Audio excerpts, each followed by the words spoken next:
April 26-നാണ് കേരളത്തിൽ ലോക്സഭാ തിരഞ്ഞെടുപ്പ്. Election commission Lok Sabha തിരഞ്ഞെടുപ്പ് തീയതികൾ പ്രഖ്യാപിക്കുകയാണ്. വോട്ടെണ്ണൽ ജൂൺ 4-നാണ്. 7 ഘട്ടമായിട്ടാണ് തിരഞ്ഞെടുപ്പ് നടക്കുന്നത്. കേരളം ഏപ്രിൽ 26-നാണ് പോളിംഗ് ബൂത്തിലേക്ക് നീങ്ങുക. രണ്ടാം ഘട്ടത്തിലാണ് കേരളത്തിൽ തിരഞ്ഞെടുപ്പ്. എന്തായാലും തിരഞ്ഞെടുപ്പ് തീയതി പ്രഖ്യാപിച്ചതോടെ രാജ്യം സമ്പൂർണ്ണമായി തിരഞ്ഞെടുപ്പ് ചൂടിലേക്ക് പോകുന്ന സാഹചര്യമാണ്. പക്ഷേ ദിവസങ്ങൾക്കോ ആഴ്ചകൾക്കോ മുൻപ് തന്നെ സ്ഥാനാർത്ഥികളൊക്കെ തന്നെ മുന്നണികൾ പ്രചാരണ പരിപാടികൾ ആരംഭിച്ചിരുന്നപ്പോൾ തിരുവനന്തപുരത്തെ NDA സ്ഥാനാർത്ഥി രാജീവ് ചന്ദ്രശേഖറിനൊപ്പം ചന്തു ചേരുന്നുണ്ട്. ചന്തു, സ്ഥാനാർത്ഥിക്ക് എന്തെല്ലാം വിശേഷങ്ങളാണ് പറയാനുള്ളത്? പ്രചാരണ ചൂട് എത്രത്തോളമുണ്ട്?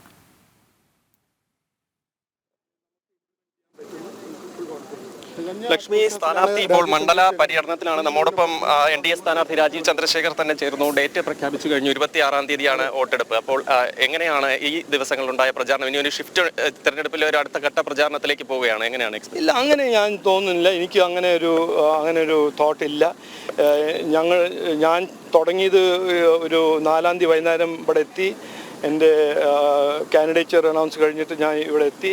ഞാൻ അന്ന് തുടങ്ങിയ എൻ്റെ ഒരു നരേറ്റീവും ഞാൻ പറയുന്നതും അത് തന്നെയാണ് ഞാൻ ഇനി അടുത്ത 41 ദിവസം പറയാൻ പോകുന്നത്. നമ്മുടെ തിരുവനന്തപുരത്തിന് ഒരു 15 കൊല്ലമായിട്ട് ഇവിടെ ഡെവലപ്മെൻ്റ് ഒന്നും നടന്നിട്ടില്ല. ഒരു മെറ്റീരിയൽ വികസനമോ പുരോഗതിൻ്റെ ഒരു നരേറ്റീവൊന്നും നമുക്ക് കാണാൻ കിട്ടിയിട്ടില്ല. അതെല്ലാം മാറ്റി ഒരു മുൻപോട്ട് കൊണ്ടുവന്ന ഒരു പുതിയ ഒരു വികസനത്തിൻ്റെ രാഷ്ട്രീയം, ഒരു പുരോഗതിൻ്റെ രാഷ്ട്രീയം ഇവിടെ കൊണ്ടുവന്ന് നമ്മുടെ യുവാക്കൾ, നമ്മുടെ തീരദേശത്തിലെ നമ്മുടെ ഫിഷിംഗ് കമ്മ്യൂണിറ്റി, ഫിഷിംഗ് സമുദായത്തിൻ്റെ ജനങ്ങൾക്ക് എല്ലാവർക്കും ഒരു പുതിയ പുരോഗതിൻ്റെ ഒരു എക്സ്പെക്റ്റേഷൻ, ഒരു അവകാശം കൊടുക്കാൻ സാധിക്കുന്ന ഒരു MP ആയി, ഒരു മിനിസ്റ്ററായി ഞാനായിരിക്കുമെന്ന് എനിക്ക് ഒരു കോൺഫിഡൻസ് ഉണ്ട്.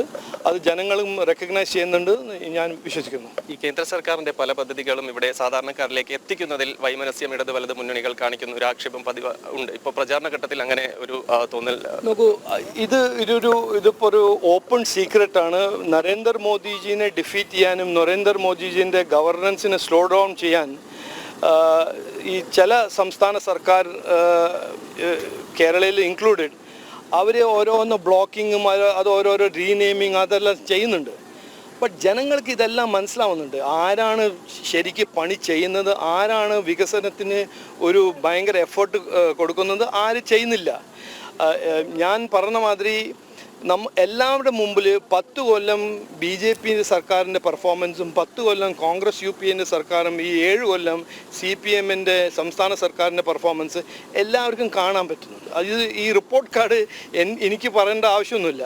എല്ലാവർക്കും ഈ പബ്ലിക് ഡൊമൈനിൽ കണ്ട് മനസ്സിലാവുന്നുണ്ട്. കോൺഗ്രസ്സിന് ജനങ്ങൾ ഒരു ഓപ്പർച്യൂണിറ്റി കൊടുത്തപ്പോൾ അവർ എന്തു ചെയ്തു, 10 കൊല്ലം നരേന്ദ്രമോദിജിക്ക് ഒരു അവസരം കൊടുത്തപ്പോൾ അദ്ദേഹം എന്ത് ചെയ്തു, ഇവിടെ 7 കൊല്ലം സംസ്ഥാന സർക്കാരിൽ ഓപ്പർച്യൂണിറ്റി കൊടുപ്പോൾ അവരെന്തു ചെയ്തു. അപ്പോൾ 26-ാം തീയതി ഏപ്രിൽ ജനങ്ങൾ നന്നായി അറിഞ്ഞിട്ട് നമുക്ക് മുമ്പോട്ട് പോകാൻ ആരാണ് ഏറ്റവും നല്ലത്, ആരാണ് ഏറ്റവും അപ്രോപ്രിയേറ്റ് MP, അവർ ഡിസൈഡ് ചെയ്യും. തീർച്ചയായിട്ടും അദ്ദേഹം സൂചിപ്പിച്ചതുപോലെ തന്നെ കേന്ദ്ര സർക്കാരിന്റെ വികസന പദ്ധതികൾ അത് ജനങ്ങളിലേക്ക് എത്തും. 26-ാം തീയതി ജനങ്ങൾ ഒരു വിധിയെഴുത്തിലേക്ക് കടക്കുമ്പോൾ അത് കേന്ദ്ര സർക്കാരിന്റെ വികസന പദ്ധതികൾക്ക് എന്തുമാത്രം വികസനം തലസ്ഥാന ജില്ലയ്ക്ക് ഏർപ്പെടുത്തിയിട്ടുണ്ടെന്ന് ജനങ്ങൾ മനസ്സിലാക്കിയിട്ടുണ്ട്. അത് മനസ്സിലാക്കിയുള്ള വിധിയെഴുത്ത് തന്നെയാകും 26-ാം തീയതി ഉണ്ടാകുക എന്നതാണ് NDA സ്ഥാനാർത്ഥി രാജീവ് ചന്ദ്രശേഖർ ഇപ്പോൾ വ്യക്തമാക്കിയിരിക്കുന്നത്. ജനാധിപത്യത്തിന് മഹോത്സവ തീയതികൾ തിരഞ്ഞെടുപ്പ് കമ്മീഷൻ പ്രഖ്യാപിച്ചപ്പോൾ ഏപ്രിൽ 26 കൃത്യം 41 ദിവസം തികയുമ്പോൾ കേരളം പോളിംഗ് ബൂത്തിലേക്ക് നീങ്ങുകയാണ്. ഇപ്പോൾ തിരുവനന്തപുരം NDA സ്ഥാനാർത്ഥി രാജീവ് ചന്ദ്രശേഖർ വലിയ ആത്മവിശ്വാസത്തിൽ തന്നെയാണ്. ചന്തുവിനോട് അദ്ദേഹം അത്തരത്തിലുള്ള കാര്യങ്ങൾ തന്നെയാണ് വ്യക്തമാക്കിയത്.